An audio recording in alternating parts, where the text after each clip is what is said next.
Assalamualaikum Sobat Football United.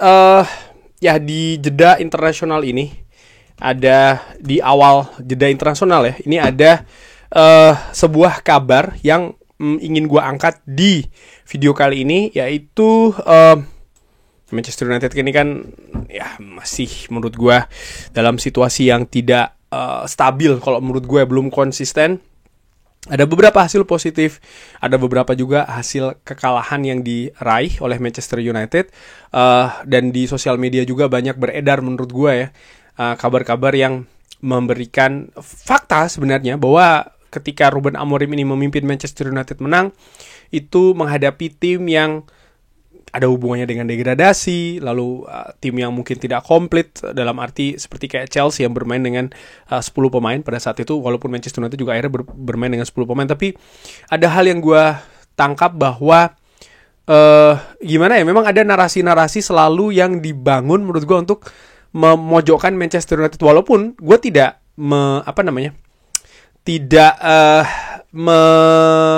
intinya yang disampaikan itu tetap fakta gitu loh. Cuman kenapa hal tersebut yang dipilih, padahal misalnya tim-tim lain, klub-klub lain juga ada yang sedang misalnya sedang dalam periode yang negatif gitu ya. Tapi tetap yang berusaha untuk diangkat itu adalah Manchester United. Tapi ya gue tidak ingin terlalu banyak ke arah sana. Ada sebuah artikel yang ditulis oleh Rob Dawson, ini dari ESPN ya. Apakah dengan hasil seperti ini, dengan keadaan seperti ini, manajemen Manchester United itu bagaimana ke Ruben Amorim? Apakah mendukung? Apakah memang sudah siap-siap untuk memecat atau seperti apa ya menurut gue? Oke, ini ada artikel yang akan gue sampaikan. Rob Dawson, Manchester United ataupun hierarki dari Manchester United ini teryakinkan dan percaya kalau squad Manchester United ini berada di belakang Ruben Amorim setelah ada pembicaraan yang positif antara pemain dan juga petinggi-petinggi dari klub. Sumber memberitahukan kepada ESPN. Wow, ini hal yang menurut gue sangat masif, sangat besar ya. Nanti gue akan kesana, tapi gue ingin balik ke artikelnya dulu. Manchester United meringankan tekanan ya terhadap Ruben Amorim dengan kemenangan 2-0 menghadapi Sunderland di Old Trafford di hari Sabtu yang lalu.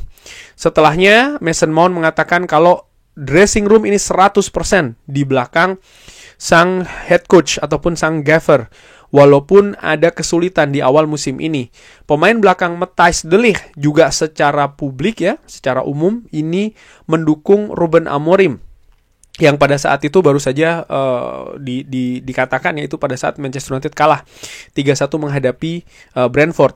Sumber juga berkata kepada ESPN kalau CEO Omar Berada dan juga Director of Football Jason Wilcox berbicara ke beberapa anggota squad ya, termasuk Kapten Bruno Fernandes dan juga grup kepemimpinan ataupun leadership group, dan mereka teryakinkan dan bahwa ada support ataupun dukungan yang berlanjut untuk head coach asal Portugal ini. Pembicaraan ini tidak dilakukan secara formal ya, tapi juga tidak terlalu didesain untuk para pemain ini memberikan suara terkait dengan masa depan Ruben Amorim. Jadi nampaknya memang ini dilakukan dengan informal atau dengan santai ya, tidak dengan resmi tentu saja. Walaupun demikian ya, ada feedback ataupun juga masukan-masukan terkait dengan atau untuk mantan manajer dari Sporting CP, dan juga atmosfer di dressing room ini dikatakan juga bagus. Jadi artinya di pertemuan tersebut ada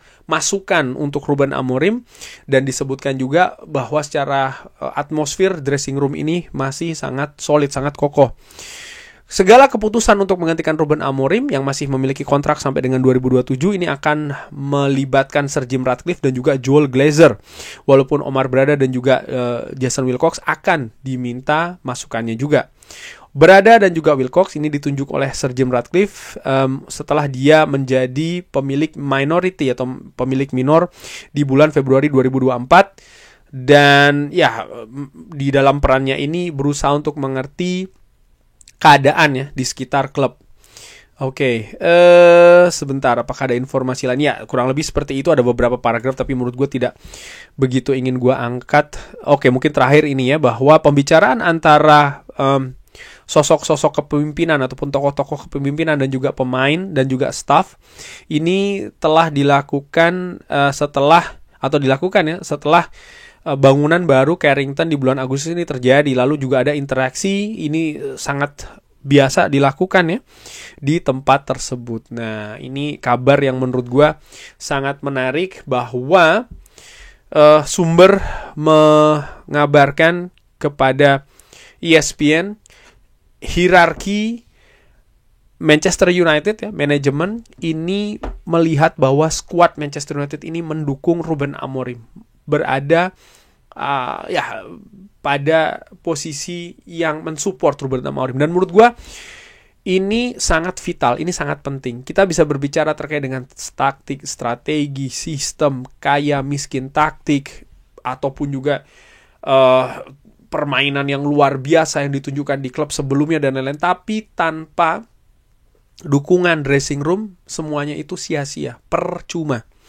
Banyak fans menurut gue hanya terpaku ya menurut gue, ataupun lebih banyak melihat misalnya ketika membicarakan terkait dengan siapa sosok selanjutnya ataupun yang pantas untuk melatih Manchester United. Beberapa pertanyaan juga gue dapatkan ya.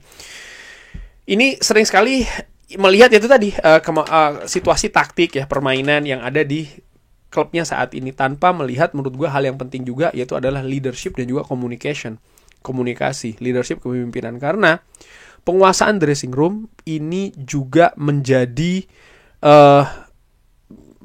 elemen yang sangat-sangat penting.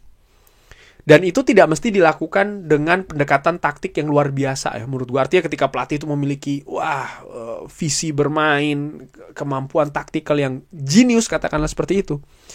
Tapi kalau tidak disertai dengan kemampuan untuk menguasai dressing room, melakukan komunikasi dengan baik ya, ini juga menjadi hal yang menurut gue akan sia-sia gitu, kemampuan teknisnya.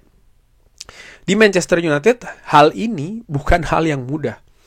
Pemain-pemain ya, mereka memiliki ego yang sangat besar. Pemain-pemain memiliki penghasilan yang sangat besar. Para pemain juga memiliki visi yang berbeda-beda tentang karirnya. Apakah mereka akan tetap berada di Manchester United ataukah ini hanya target antara saja? Apakah mereka punya keinginan yang lain, atau mungkin mereka benar-benar impian berada di Manchester United? Bagaimana situasi saat ini? Apakah mereka frustrasi? Apakah mereka melihat ada harapan dengan mereka yang lebih tahu? Menurut gue salah satu pihak yang lebih tahu, mereka yang mengalami secara langsung, mereka bahkan mengimplementasikannya, mereka adalah salah satu objek utama di klub ini. Dan ketika mereka para pemain ini masih mempercayai sang manajer, dipercaya seperti itu ya, tadi dari sumber ESPN, ini merupakan hal yang bagus. Artinya segala kesulitan yang saat ini terjadi, para pemain juga mengerti permasalahannya itu ada di mana, dan mereka tahu bahwa ya memang saat ini Manchester United masih akan masuk dalam tahap seperti ini. Kita tahu misalnya para pemain ini kan mereka ada beberapa gitu ya yang punya klausul, oke, kalau Manchester United bisa tampil di kompetisi Eropa maka mereka akan mendapatkan pemasukan. Ketika tidak tampil di kompetisi Eropa mereka akan menderita pemotongan gaji misalnya. Lalu juga bagaimana posisi mereka dalam sistem permainan Ruben Amorim, kita berbicara secara teknis ya. Ini kan juga ada yang beberapa yang diutak-atik nih, dimodifikasi, dirubah gitu. Apakah mereka oke dengan hal ini? Apakah situasi secara kolektif juga oke ya dengan segala hal yang dilakukan oleh Ruben Amorim? Ruben Amorim tampak beberapa kali mungkin emosi. Kita ingat beberapa waktu yang lalu sampai menghancurkan televisi dan lain-lain. Tapi dari pembicaraan yang terjadi, gua asumsi sumber ini betul ya, karena ESPN juga tentu saja mereka punya kredibilitas lah, cenderung seperti itu. Gue ingat Rob Dawson juga merupakan salah satu jurnalis yang memberitakan bahwa pilihan Manchester United untuk manajer pada saat itu sudah lama ya, sekitar 3-4 tahun lalu, yaitu adalah Erik ten Hag. Dan ternyata itu betul yang terjadi. Dia salah satu yang pertama, artinya kredibilitas oke lah. Dan kalau ini betul, maka ya sejauh ini memang masih positif. Dan ini merupakan hal yang penting. Tidak mungkin misalnya ya, dengan hasil yang negatif, lalu manajemen melihat hanya dari hasilnya saja, maka dilakukan pergantian pelatih atau manajer. Padahal mayoritas skuad masih sangat mendukung Ruben Amorim. ya ini bisa jadi blunder gitu. Dan apakah misalnya ya, ini mungkin juga ada beberapa komentar yang menurut gue ngaco gitu. Yaitu mengatakan ya mungkin pemain ingin supaya Manchester United ini kalah, oleh karena itulah mereka tetap mendukung Ruben Amorim. Menurut gue tuh komentar yang tidak cerdik ya, tidak pintar bahkan. Mungkin itu lebih ke sisi fans ya, fans yang sarkas ataupun fans Manchester United yang jadi-jadian, menurut gue seperti itu, yang menginginkan bahwa klubnya sendiri kalah. Ini kan doesn't make sense menurut gue, tidak masuk akal gitu. Dan apakah pemain juga ada keinginan tersebut? No, mereka lebih punya kepentingan ya, mereka lebih punya ya mereka yang melakukan, mereka yang bekerja gitu. Kalau mereka tidak berada pada lingkungan yang nyaman ya mereka pasti berontak gitu. Tidak mungkin mereka akan tetap stay dengan lingkungan yang tidak nyaman. Bagi sobat Football United yang sudah bekerja di perusahaan ataupun di kantor pasti merasakan gitu ya, bahwa mungkin ada pemimpin yang kerjanya nggak bener gitu, membawa divisi ataupun tim ini menuju sesuatu yang lebih negatif. Pastinya anggota akan bersikap gitu, karena akan ada pengaruhnya secara langsung. Dan menurut gue skuad Manchester United pun juga seperti itu. Dan dengan kali ini gitu ya, dengan hasil negatif yang masih diraih oleh Manchester United, tapi mereka melihat bahwa Ruben Amorim ini ya memang masih dalam proses, mereka masih membutuhkan mereka masih menunjukkan adanya support dan juga kepercayaan. Ini merupakan modal menurut gue yang sangat penting dalam secara keseluruhan perjalanan membangun kembali skuad Manchester United. Walaupun saat ini seperti gue katakan tadi di awal ya, memang masih belum konsisten, masih belum stabil. Kadang menang, kadang kalah, kadang tampil bagus, kadang tampil jelek, kadang di satu pertandingan beberapa menit, 1 menit sampai menit kesekian gitu ya, tampil oke, tapi setelahnya tidak bagus dan lain-lain gitu. Tapi ya sekali lagi, pemain juga mereka bukan mereka pemain profesional, mereka pemain yang memiliki pengalaman gitu, pemain juga memiliki pengetahuan ya kan, dari sisi sepak bola profesional. Dan mereka melihat bahwa Ruben Amorim ini masih sangat layak untuk disupport. Ini hal yang menurut gue sangat penting. Tapi bagaimana menurut sobat Football United? Seperti biasa silahkan drop di kolom komen. Terima kasih sudah menyaksikan. Jangan lupa like, sholat, dan juga subscribe. Wassalamualaikum warahmatullahi wabarakatuh. Thank you.